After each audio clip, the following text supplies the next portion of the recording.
Donc, je propose de commencer ce webinaire de restitution à destination des mécènes qui va durer 1 heure, restitution du programme de l'année dernière. Donc, l'objectif de ce webinaire, c'est vraiment de vous donner un aperçu des actions qui ont été menées sur l'ensemble du territoire grâce au Fonds pour l'Arbre cette année. Alors, Sylvie commencera par introduire, en tant que présidente, Sylvie Monnier, présidente du Fonds pour l'Arbre, euh, ce webinaire. Ensuite, je présenterai un bilan des animations territoriales autour de la plantation.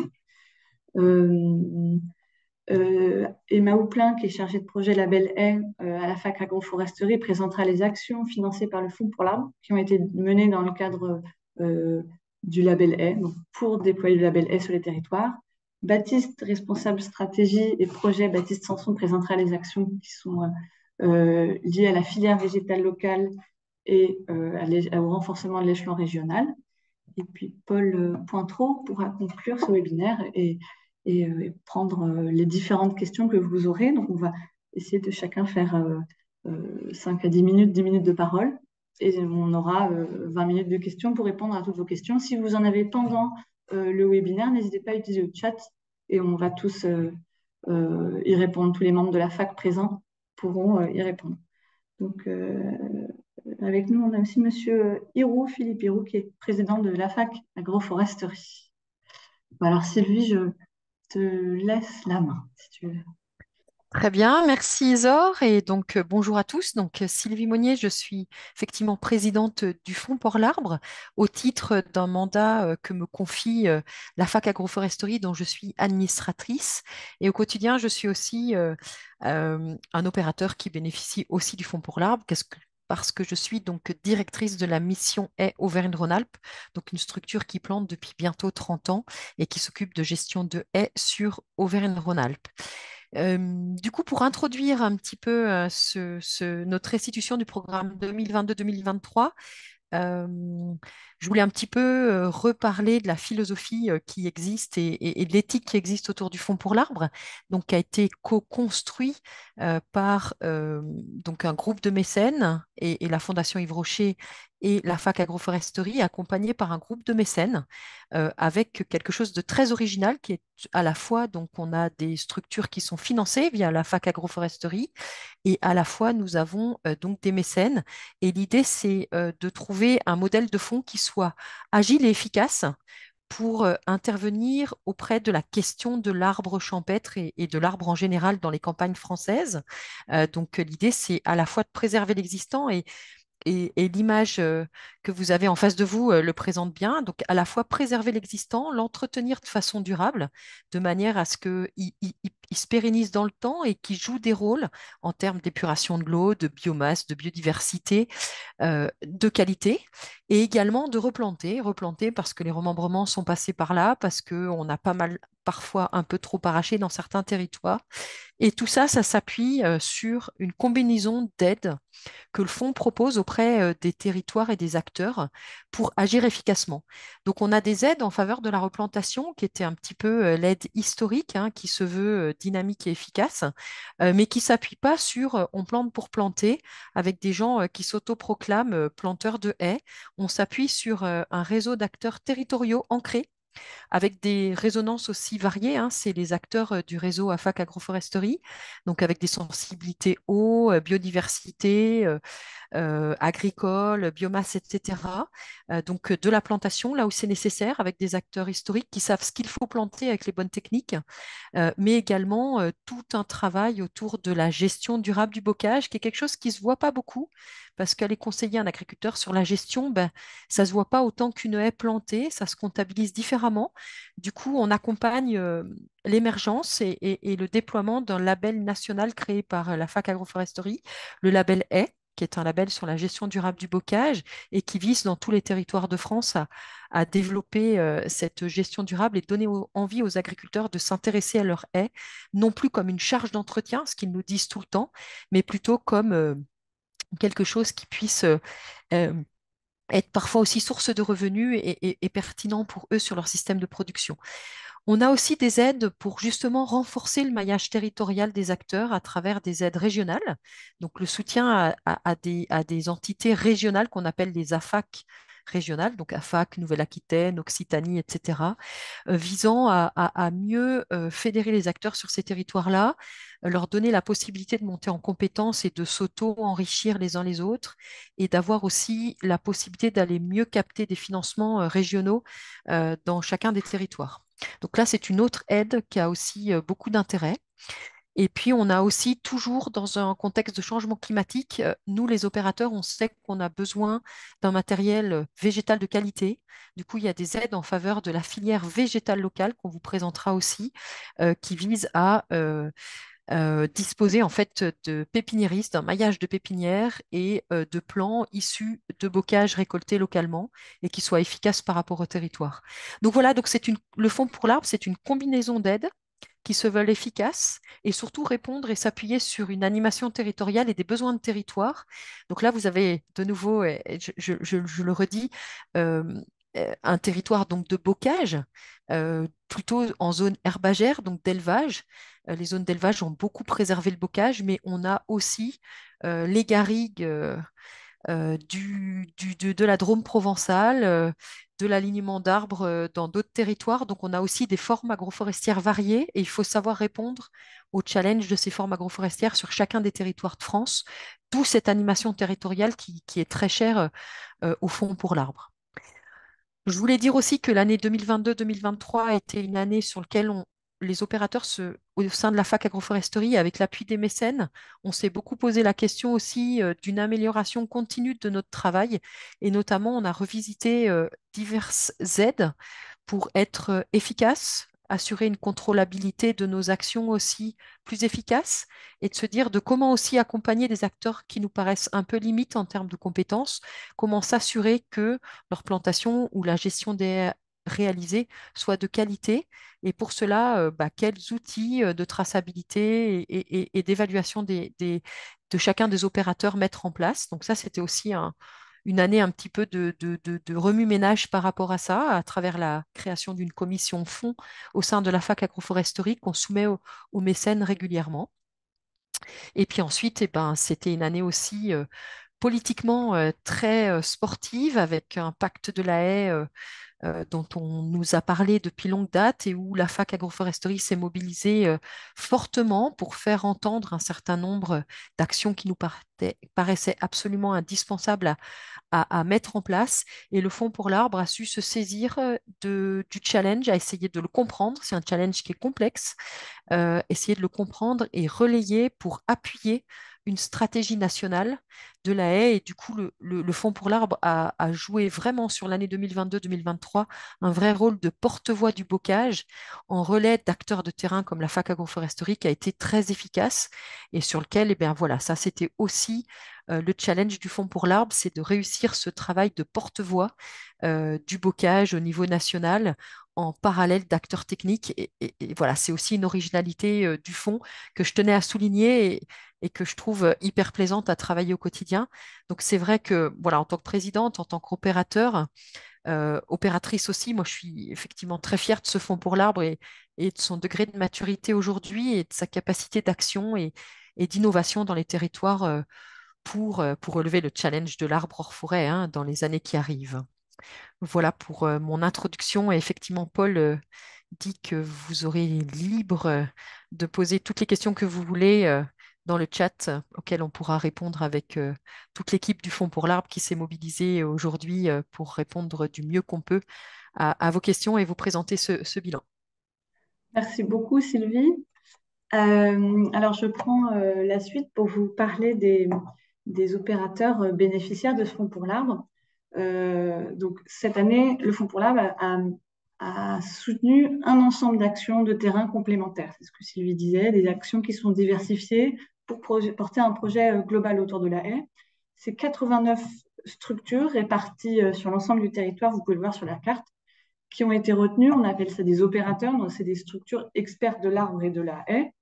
Ces structures ont bénéficié d'aides, de différentes aides, 7 types d'aides différentes pour assurer des actions de restauration et d'implantation de la haie. Ces opérateurs, qui sont-ils? C'est des associations dédiées à l'arbre, des syndicats mixtes de bassins versants, des parcs naturels régionaux, des collectivités publiques, parfois des lycées agricoles. Euh, et tous ces opérateurs, ces 89 opérateurs, ont été sélectionnés par un jury d'experts suite à un appel à projet qui a eu lieu en mai-juin 2022. On parle bien du programme de l'année dernière. Le jury s'est concentré pour sélectionner des structures qui ont des qualités techniques, une qualité technique de projet irréprochable, une qualification de la structure et des techniciens prouvés, des structures qui ont prouvé à travers leur dossier et leur budget prévisionnel d'une pérennité possible, enfin, assurée, et des structures qui sont ambitieuses et qui ont un réel ancrage territorial. Donc, c'est tous ces aspects qui ont été regardés de près par les membres du jury. Ce n'est pas juste un aspect technique. Donc, on s'appuie sur un réseau d'opérateurs sûrs. Alors, ces 7 différentes aides, elles ont permis de soutenir tous les enjeux de la haie. D'abord, l'aide numéro 1, c'est une aide qui permet de soutenir l'animation territoriale pour la plantation. L'aide numéro 2 et l'aide numéro 7, ce sont des aides qui permettent le développement de la filière des plans locaux. On reviendra plus en détail après sur ces différents aspects. Les aides 3 et 4, ce sont des aides qui permettent d'assurer la gestion durable des haies. Et l'aide 5 et 6, ce sont des aides pour assurer le renforcement de l'échelon régional. Donc des aides à destination des AFAC régionales pour qu'elles puissent se pérenniser ou se construire. Donc, avec cette diversification des actions, le fonds vise vraiment l'implication et la montée en compétence des acteurs. Et tout ça pour l'objectif final d'assurer une restauration, une implantation durable de la haie. L'enveloppe qui a été distribuée à ces 89 opérateurs s'est élevée pour le programme 22-23 à 777 178 €. Voilà. Alors, d'abord, moi, je vais vous parler de l'aspect plantation, donc de cette aide numéro 1 qui représente une enveloppe qui représente 33% de ce budget, de cette enveloppe de 777 000 €. C'est une enveloppe qui est accordée donc, pour l'animation territoriale, qui a permis de planter 409 000 arbres 461, ce qui équivaut à 362 mètres linéaires, sur 1132 sites de plantation à travers la France. C'est l'objectif atteint. Où est-ce que ces haies ont été plantées? Je vais vous montrer sur une carte ensuite. Elles ont été plantées majoritairement chez des agriculteurs qu'on appelle des agriculteurs ou des bénéficiaires, donc on appelle des gestionnaires de haies ou des planteurs. Donc on peut voir que 1009 gestionnaires ont bénéficié d'un accompagnement à la plantation et donc d'une plantation sur leur terrain, sur leur parcelle. On peut donc gestionnaire de haies, planteurs. Je vous disais que ça peut être des agriculteurs principalement, mais ça peut être des collectivités publiques ou des particuliers. Mais 59% sont des agriculteurs et c'est chez eux qu'une majorité de plants ont été plantés vu qu'ils cumulent 69% des arbres plantés cette année vraiment dans le cadre du Fonds pour l'arbre. Alors, chaque projet de plantation s'insère dans un contexte et répond à des enjeux. Les planteurs ont des besoins différents. Donc, des besoins en biodiversité, fertilisation des sols, fourrage pour les animaux, ombrage, brise-vent. Donc, suite à nos analyses des enjeux qu'ont recherchés ces planteurs, on a pu constater que 60% des planteurs plantent pour des enjeux de société, c'est-à-dire pour répondre à des problématiques qui préoccupent les citoyens. En fait, on a remarqué que la plupart des agriculteurs plantaient pour la séquestration carbone, les enjeux eau, paysage, biodiversité. Donc, ils plantent plus pour des intérêts qui répondent à un besoin sociétal fort que pour une image, enfin, et donc pour une image positive de leur agriculture, que pour leur propre intérêt. Et 40%, eux, plantent pour des enjeux agronomiques, donc c'est-à-dire fourrage, bien-être animal, limite de la dérive phytosanitaire. C'était très intéressant d'étudier ces chiffres. 50% sont des agriculteurs, enfin 59% sont des agriculteurs. On a une augmentation de plus 10% par rapport à l'année dernière. On a de plus en plus d'agriculteurs qui sont bénéficiaires de ces haies. Donc, on a plus de nouveaux agriculteurs, donc de primo-planteurs. L'année dernière, ils étaient 43% premiers agriculteurs à planter chez eux pour la première fois. Et là, cette année, c'est 50%. Donc, on touche de plus en plus de nouveaux agriculteurs. Les opérateurs touchent de plus en plus de nouveaux agriculteurs. On note aussi dans ces chiffres que 43% de ces agriculteurs, si on regarde vraiment juste les agriculteurs parmi les bénéficiaires, sont installés dans le secteur conventionnel. Donc, on plante absolument partout. Et donc, de plus en plus, je vais vous montrer sur une carte maintenant.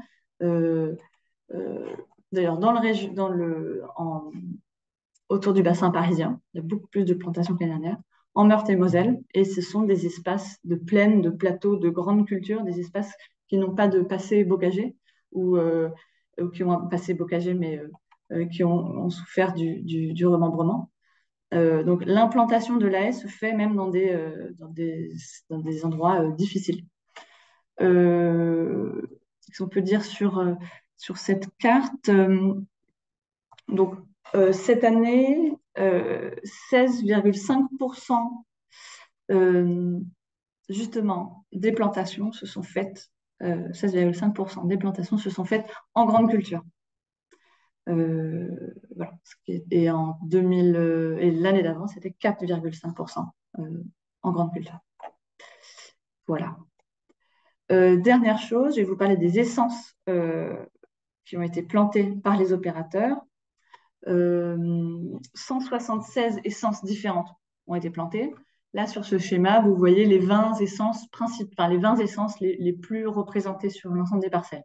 Mais en réalité, c'est 176 essences différentes qui ont été plantées. Et ces essences, ce qui est assez intéressant, c'est qu'on peut les classer en fonction de leur rôle et de leurs caractéristiques dans plusieurs grandes familles. Les deux familles les plus représentées, les deux catégories principales, ce sont les essences ligneuses, donc celles qui sont structurantes, qui sont le squelette de la haie, qui donnent du volume à la haie et qui permettent de faire du bois de la production de bois. Donc, c'est 50% des essences qui sont représentées de ces arbres, de ces essences ligneuses structurantes. 51% des plants plantés sont des essences ligneuses, ce qui représente 207 223 plants. Alors là, on voit l'aubépine sur notre graphique, l'aubépine, le noisetier, l'érable, le champêtre, le charme. Ce sont les essences structurantes les plus plantées par nos opérateurs chez les agriculteurs. Deuxième grande famille, puis je vais m'arrêter là parce qu'après il y en a trois autres, mais tout ça est dans le rapport du Fonds pour l'arbre, si vous êtes passionné par les essences d'accompagnement qui favorisent en général la biodiversité, qui sont plantées pour ça. Elles représentent 37% des essences plantées dans le cadre des plantations du Fonds pour l'arbre. Donc, ce sont des arbustes, des lianes. Et là, on voit ici sur ce schéma surtout le cornouiller sanguin qui arrive grand premier chaque année, qui est très planté. Le sureau, le fusain d'Europe, le troène, voilà. Ce sont des essences d'accompagnement. Voilà, j'ai terminé sur l'aspect plantation. Donc, on répondra à toutes vos questions sur ce volet-là maintenant. Et puis aussi, vous pourrez prendre la parole à la fin de la présentation. Je vais donner enfin, la parole à Emma. Oui, bonjour à tous. Isa, je te laisse passer les diapos du coup. Donc oui, je vais vous parler rapidement du label E et des aides qui lui sont attribués. Rapidement, juste en deux mots pour vous décrire le label E, sachant que on peut vous transmettre des présentations plus complètes sur le label E, ou vous pouvez aussi aller voir sur le site internet où il y a davantage d'informations que les trois diapos qui suivent. En tout cas, rapidement, le label E, c'est une certification qui va permettre de garantir la gestion durable des haies sur tout le territoire français. Ça me permet de garantir donc des haies qui sont pérennes, en bon état écologique et à la maille fonctionnelle. Donc ça passe par tout un réapprentissage des pratiques de gestion adaptées, un réapprentissage des pratiques de coupe notamment pour les agriculteurs, mais aussi pour les techniciens. Et il y a tout un... Donc ça, c'est via le cahier des charges gestion. Et après, il y a tout un volet aussi commercialisation avec une garantie de bois durable, local et éthique grâce à une filière qui est vraiment contrôlée de la haie du gestionnaire, donc souvent qui est agriculteur, jusqu'à la chaufferie. Et donc ça, ça repose sur le cahier des charges de distribution. On a un organisme certificateur qui vient contrôler cette labellisation. Donc c'est vraiment un système de contrôle mixte où il y a un tas d'outils, un éventail d'outils qui gravitent autour de ce label haie. Je vous ai mis quelques photos là juste pour vous montrer. Donc à gauche, une haie qui est passée au lamier avec des pratiques de gestion absolument pas adaptées et très dégradantes. Et à droite, une photo d'une haie bien gérée selon le label haie.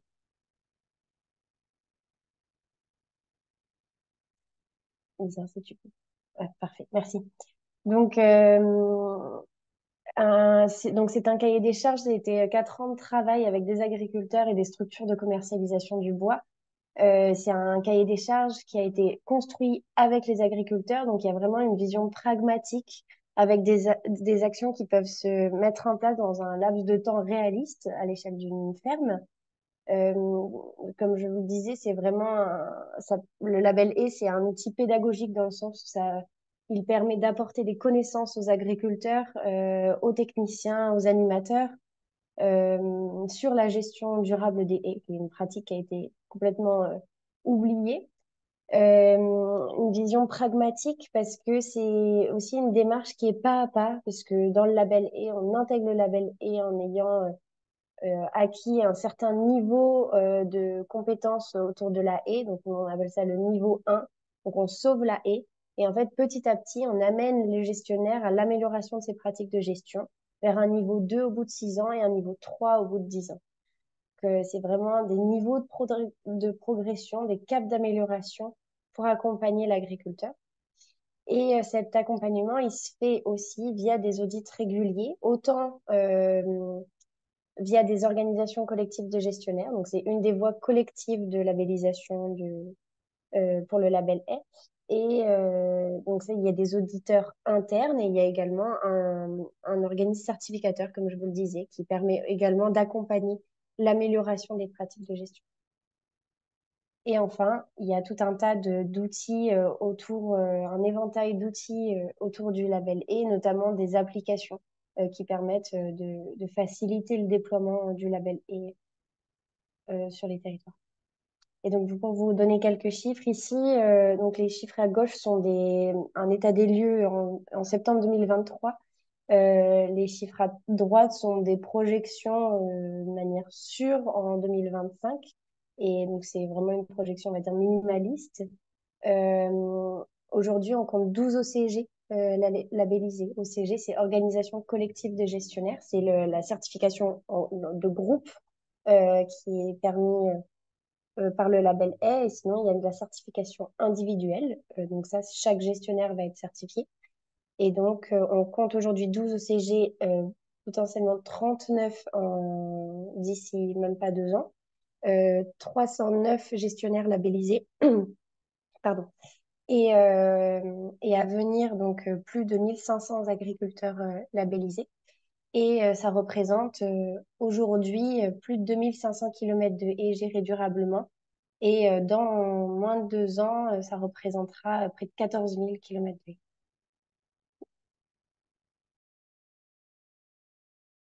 Donc, pour en revenir plus sur le fonds pour l'arbre, donc il y a une première aide qui est l'aide numéro 4, qui est vraiment une aide pour les référents régionaux label A, qui vise à soutenir leur mission de référent régional, d'accompagner les acteurs locaux dans la montée en compétences sur la gestion durable et sur toute la mise en œuvre du label E. Les référents régionaux sont absolument essentiels pour le déploiement du label E dans les régions puisqu'ils sont proches des acteurs terrain. Et il y a également tout un lien avec la fac nationale, porteur du label E, pour faire évoluer le label E et pour avoir justement ces retours terrain. C'est vraiment le lien entre les structures territoriales et la fac nationale. Donc aujourd'hui, on compte 23 référents régionaux label E qui appartiennent à 13 structures différentes dans 11 régions. Donc les différentes missions, peut-être Isor, tu peux passer à la diapo d'après. C'est juste pour voir, voilà, pour voir la répartition des référents régionaux en France sur la carte à droite de la diapo. Donc on a des référents régionaux partout en France, sauf en Île-de-France pour le moment. Vous pouvez retrouver la liste complète des référents régionaux, donc d'abord sur la diapo suivante, César, s'il te plaît. Et ensuite, si vous le souhaitez, dans le diaporama, il y aura un lien directement vers l'onglet du site internet du label E pour retrouver toutes leurs coordonnées. Et donc, désolé, Isor, je te fais faire des allers-retours, mais si tu peux revenir 2 diapos avant, excuse-moi. Oui, donc je vous dis, les référents régionaux ont vraiment pour rôle d'accompagner, d'être l'interlocuteur privilégié du label E en région. Ils accompagnent les agriculteurs également dans la labellisation, puisqu'il y a également des labellisations individuelles qui nécessitent un accompagnement et souvent ça se fait via les référents régionaux. Ils ont vraiment un rôle de sensibilisation et de mobilisation des acteurs en région. On parle beaucoup des gestionnaires, des agriculteurs, mais il y a aussi tout un volet de mobilisation des autres structures techniciens des techniciens et des animateurs, mais également des élus. Tout un volet de transfert des compétences d'animation du label et vers ces acteurs territoriaux. Il y a également une réflexion autour de la stratégie de déploiement du label et à l'échelle de l'ensemble de la région. Et enfin, je vous disais, il y a des groupes de travail qui se déroulent tous les mois avec la fac nationale. Donc, cette aide permet également de financer cette participation au groupe de travail national. Donc, voilà pour cette aide. Et il y a également une autre aide, l'aide numéro 3, elle, vise vraiment à soutenir la mise en œuvre du label E auprès d'un groupe d'agriculteurs par une structure d'accompagnement territorial. Donc là, on n'est plus à l'échelle du référent régional qui fait vraiment le lien avec toute la région, mais on est plus à l'échelle d'une structure qui déploie elle-même le label E sur son territoire d'action. Donc, les actions qui sont soutenues par cette aide sont les formations. Donc, il y a une formation pour être auditeur label E. Il y a également une formation pour réaliser des plans de gestion durable des haies. Il y a tout un volet aussi sur l'achat du matériel qui est nécessaire et indispensable pour réaliser les audits de terrain, mais également les plans de gestion durable des haies. Et il y a tout, bien sûr, un financement pour la mobilisation des acteurs et pour l'animation de groupe. Donc, le jury a particulièrement axé son analyse sur le potentiel de déploiement du label et dans la structure et surtout son état d'avancement dans cette réflexion de déploiement du label et également sur son plan de financement, sur le fait que son plan de financement soit solide. Donc là, vous voyez sur la cartographie à droite qu'il y a 8 structures qui ont été retenues sur les 16 candidatures. Donc il y a 2 grandes typologies de structures qui sont soutenues dans cette action. Il y a des structures, comme je vous disais, qui animent le label E dans leur structure. Donc, ça concerne 6 des 8 structures retenues. Et il y a des structures qui ont été retenues qui animent plusieurs territoires. Donc, qui accompagnent le déploiement du label E pour d'autres structures. Donc, le bilan de cette année de financement du fonds a permis d'accompagner techniquement les agriculteurs dans la gestion durable de leurs haies. Il y a 555 agriculteurs mobilisés qui ont été mobilisés durant cette année 2022-2023 avec la réalisation de 112 pré-audits, parce que pour rentrer dans le label, il faut réaliser des audits terrain pour évaluer les pratiques de gestion, et ce qui représente plus d'1 kilomètre de haies labellisées aujourd'hui. Parmi les 8 structures qui ont bénéficié de cette aide du Fonds pour l'arbre, il y en a 7 qui ont constitué des organisations collectives de gestionnaires, les OCG, qui les ont soit déjà créées, soit qu'elles sont en cours de création ou en projet de création. Cette aide a également permis de mobiliser tout un réseau d'acteurs, puisqu'il y a 315 techniciens qui ont été mobilisés durant des journées de formation collective, des journées de sensibilisation ou tout autre type d'intervention, et également des élus, 175 élus qui ont été mobilisés. Et enfin, le label E, il se déploie aussi via des filières de valorisation pour que l'agriculteur il y retrouve un intérêt durable et économique à son atelier haie. Et donc, parmi les 8 structures qui ont bénéficié de cette aide, il y en a 5 qui sont engagées dans les paiements pour services environnementaux et 8 qui sont engagées dans des filières de bois énergie. Beaucoup, Emma, pour cette présentation très claire, cette recontextualisation et puis les objectifs atteints avec les aides du Fonds pour l'arbre cette année.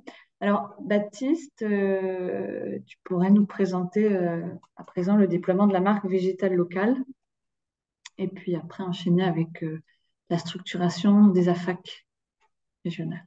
Merci. Tout à fait. Alors, du coup, on remonte dans le cycle de vie d'un arbre et on va regarder ce qui se passe au tout début, avant que ce soit un jeune plant qu'on plante. Depuis le début du programme, il y a un attachement très fort, et Sylvie l'a dit dans son introduction, à la qualité de la plantation. La qualité, ça passe par tout un tas d'aspects. Évidemment, la technicité des conseillers qui accompagnent le projet. Ça passe par la technique du pépiniériste, et puis ça passe aussi par la génétique du plant, puisque là, à travers ces plantations, on reconstitue des trames arborées. On se devait d'avoir une action cohérente en termes de biodiversité. Or, il y a encore une dizaine d'années, on était dans un marché où c'était avant tout l'économie qui primait. Donc, l'origine des plants était souvent là où il y avait les prix les plus bas. Donc, on avait beaucoup de plants qui provenaient de l'étranger, de Belgique, de Hollande, mais souvent avec une génétique qui était, c'est-à-dire une graine d'arbre, de jeunes arbres ou arbustes qui étaient récoltés là où la main-d'œuvre est la moins chère, donc plutôt en Europe de l'Est. La FAC a contribué en 2015 à la création d'une marque végétale locale qui est présentée sur la diapo suivante, qui visait à garantir toute une traçabilité d'origine sauvage et locale de ces matériaux. Alors, on parle à la fois ici de matériaux végétaux pour les herbacées et pour les ligneux, arbres et arbustes. Donc, nous, c'est vraiment là les arbres et les arbustes qui nous intéressent. Donc, on garantit en fait que les graines qui vont donner ces futurs arbres sont collectées en milieu naturel, sur des milieux donc, qui n'ont pas été perturbés par tout un tas d'infrastructures ou de plantations plus récentes, que ces végétaux n'ont pas subi de sélection par l'homme, qui sont naturellement présents dans les grandes régions, les 11 régions écologiques que vous voyez, qui ont été définies sur tout un tas de critères scientifiques et techniques. Et donc, c'est toute cette traçabilité de la graine qui a été mise en place, qui a contribué depuis 2015 la création de cette marque de la FAC avec d'autres partenaires. C'est maintenant une marque qui est propriété de l'Office français de la biodiversité, qui lui donne un statut d'autant plus sérieux.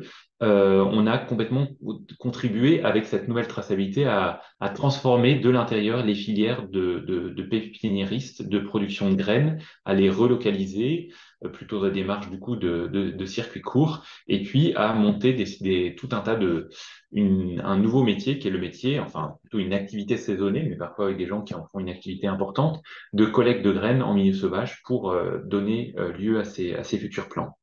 Alors, ça fait très longtemps que, anciennement, le programme Planton et maintenant le programme du Fonds pour l'arbre est très attaché à la végétale locale, le soutien à travers différents moyens, et avec un objectif on joue un rôle finalement de prescription, d'intégration de plans avec un objectif de 50% qui est demandé aux différents opérateurs. objectif qu'on avait atteint et même dépassé à 52% l'an dernier pour la première fois. Cette année, on est légèrement en dessous à 49%, mais globalement, on peut dire que ça reste une réussite. Les plans cette année du programme sont venus de 32 pépinières. Donc ça, c'est la résultante. Mais ce qui est important, en fait, c'est si on dézoome un petit peu au-delà là, de ce taux d'intégration de plants végétal local dans les différentes plantations, tout le travail qui est fait appuyé par le programme du fonds a contribué sur cette année 2023 à quelque chose qu'on peut vraiment saluer, à savoir beaucoup de nouveaux producteurs, alors des pépiniéristes et des structures qui font de la collecte de graines, qui ont reçu, qui viennent de rentrer dans la marque végétale locale. C'est une information là qu'on donne aujourd'hui qu'il va falloir garder confidentielle. C'est une question de jours, mais jusqu'à ce que la signature de l'ordre de l'Office français de la biodiversité disant que ces structures sont officiellement bénéficiaires soit signée. Pour le moment, elle reste confidentielle. Ça remonte à un comité qui s'est tenu il y a très peu de temps. Et David, puisque tu es membre de ce comité de gestion de marque végétale locale pour le Fonds pour l'arbre, tu y étais. Et puis Sylvie aussi, au nom de la fac. Donc, on est vraiment très content parce qu'on a 37 nouvelles structures qui viennent de rentrer. On en était à 91 avant. C'est une progression énorme, 40%. Et en fait, ça, c'est vraiment le fruit d'un travail d'animation territoriale qui s'inscrit dans le temps et dans la durée grâce à nos correspondants locaux. Alors, je vais expliquer un peu ce que font ces correspondants locaux. C'est la diapo suivante. Ils sont 18. Donc, c'est un petit peu le pendant de ce qu'on avait vu avec le référent du label A. Oui, bon, voilà, ça remonte un petit peu la croissance de la marque sur les précédentes années et puis une accélération forte. Et on sait également, on a les projections des nouvelles personnes qui pourraient demander aussi à entrer dans la marque sur les prochaines années. On pense que la croissance va se poursuivre. Et en fait, ce qu'il faut voir, c'est qu'entre le moment où euh, une personne se pose la question de rentrer dans la marque, alors que ce soit une pépinière qui ne produisait pas en végétal local ou que ce soit quelqu'un qui puisse être en reconversion professionnelle ou décide de devenir pépiniériste ou de commencer à collecter entre le moment où quelqu'un découvre la marque, prend contact avec un correspondant local et le moment où il est vraiment en production, et en activité de collecte de graines ou de production de plants, il faut quasiment 3 ans.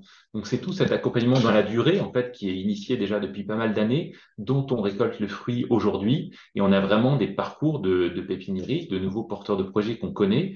Donc c'est des activités économiques à part entière qu'on a accompagnées. Là, j'ai en tête une pépiniériste bretonne qui a fait une formation appuyée par la fac et le fonds sur le programme de 2021 et qui vient tout juste de devenir bénéficiaire d'un marque végétal local. Donc c'est cette inscription dans la animation auprès de ces producteurs dans la durée qui est importante. Et on sait que s'il y a aujourd'hui 37 nouveaux bénéficiaires, c'est vraiment en bonne partie grâce au travail de la fac et des correspondants locaux. Sur ces 37 nouveaux bénéficiaires, il y en a plus des 2 tiers, près des 2 tiers qui produisent des arbres et des arbustes, les autres pour les herbacées. Et quand on connaît quasiment toutes ces personnes, et il y en a près de 75% qui ont été accompagnés d'une façon ou d'une autre par les correspondants locaux de la fac. Alors cet accompagnement, c'est les diapos suivantes. Il est très divers.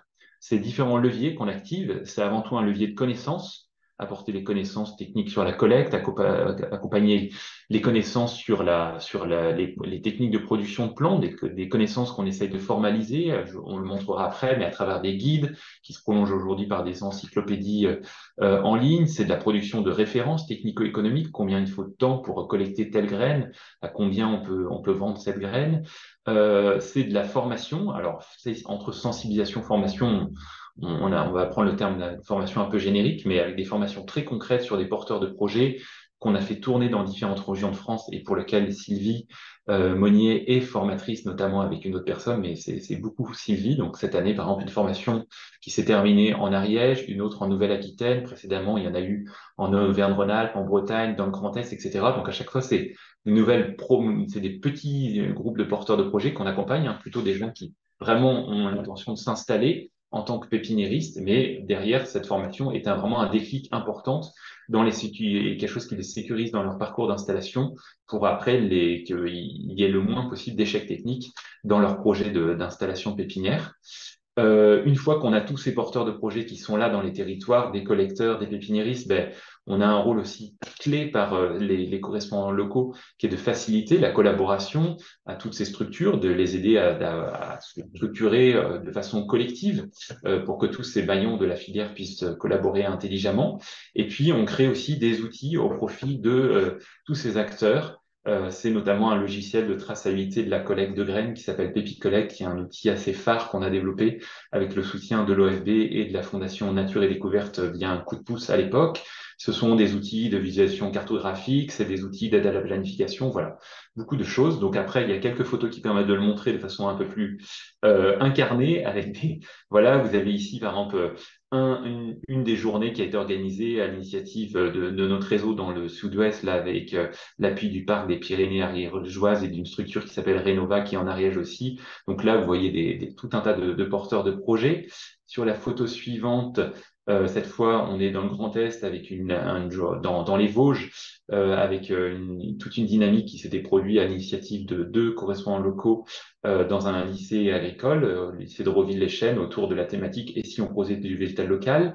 On fait également des visites de pépinières. Alors, il y a à la fois des visites de pépinières, enfin l'accompagnement des pépiniéristes émergentes, mais aussi une journée phare qui rassemble chaque année les gens qu'on accompagne autour de visites de pépinières. Donc ici, on était en Savoie le 11 juillet dernier. On a visité deux pépinières, Pépinière Millet et Beldon. Et puis, on produit des références. On a fait produire un guide technique qui a été tiré à plus de 500 exemplaires sur les collectes de végétaux, qui est aujourd'hui épuisé, mais qu'on va probablement rééditer. On se pose la question quand on a transformé en base de connaissances en ligne de type un peu Wikipédia, où les porteurs de projets continuent par un forum de compléter des articles et partager toutes ces connaissances. Voilà, puis on aurait d'autres outils à partager, mais ça vous donne un petit aperçu. Et tout ça est aujourd'hui est assez clé puisque avec le pacte en faveur des haies, et c'est peut-être des petits débats qu'on aura, il va falloir vraiment passer à l'échelle. Aujourd'hui, on estime qu'on est en capacité de produire à peu près 1,5 million de plants par an végétal local, et sur des projections AFAC, si demain, par exemple, pour l'intégralité des 50 000 kilomètres qu'il va falloir planter d'ici 2030, si on intègre par exemple un peu plus que 50% de végétal local, soyons ambitieux avec 70%, ben, il faudrait produire chaque année en 2030 et puis les années suivantes 6,3 millions de plants végétal local. Donc ça vous donne une idée du delta là, de volume qu'il va falloir de graines à collecter et de pépiniéristes en capacité de produire tous ces plants. Voilà, et on a dans le pacte une action qui est l'action 6, graines et plants, qui ne mentionne pas végétal local, mais qui en reprend l'esprit, et dans les fiches opérationnelles, on va vraiment faire attention à ce qu'il y ait des choses très concrètes là-dessus. Donc ça, c'était pour végétal local. Les AFAC régionales, je peux le dire vraiment vite, il y a eu quelques informations aussi apportées dans le chat. Aujourd'hui, euh, on voit un rôle structurant des politiques nationales et aussi depuis longtemps, hein, les régions, les départements qui ont mis en œuvre des moyens, des dispositifs financiers. Si on veut orienter intelligemment toutes ces politiques, qu'elles répondent aux attentes des acteurs, que l'on ait des dispositifs financiers bien conçus, qu'on ait du retour d'information, ben, il faut un endroit où dialoguent tous les acteurs opérateurs de l'arbre et plutôt le pôle des institutionnels. Et du coup, ces AFAC régionales jouent un peu ce rôle de fédérer les acteurs qui sont des acteurs du réseau AFAC, de leur permettre de monter des projets ensemble, de monter des projets de recherche, de monter des projets de déploiement des filières dont on a parlé, végétal local, label haie, de monter en compétences techniques. Donc voilà, c'est le lieu de regroupement où on fait famille en fait entre tous ces acteurs de l'arbre et on discute avec le pôle plutôt des acteurs institutionnels. Donc elles jouent aujourd'hui un rôle clé, ces AFAC régionales, elles vont jouer un rôle clé dans la territorialisation du pacte en faveur des haies et des différentes politiques de l'arbre. Et on en a 5 créées et une qui va voir le jour cette année et 2 autres l'an prochain. Donc voilà, on essaie d'appuyer ça par différents supports. Les 3 qui vont se créer, celle qui va se créer cette année, c'est Bourgogne-Franche-Comté, 10 nouveaux supports. Et puis, je ne sais plus ce qu'il y a sur la dernière diapo que j'avais mis. Oui, bah, c'était, voilà, on avait le conseil d'administration de la Fac Nouvelle-Aquitaine, qui était la dernière née, qui s'est créée le 13 octobre 2022, je crois, et qui n'a pas encore recruté de salariés coordinateurs, mais ça devrait arriver prochainement. Je suis là. Merci. Bon, je ne vais pas prendre trop de temps pour qu'on ait vraiment qu'on puisse échanger.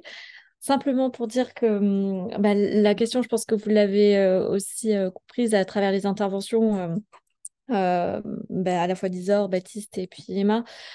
C'est vraiment l'action à l'échelle régionale qui va permettre de passer à l'échelle avec le défi du pacte en faveur de sa mise en programme opérationnel. C'est là où on va pouvoir négocier, euh, paramétrer l'application en région et déployer convenablement les actions, former. Vraiment, il y a une montée en compétences importante sur le sujet, en particulier de la gestion durable des haies, avec le label haies, mais on voit aussi sur toute la structuration des filières.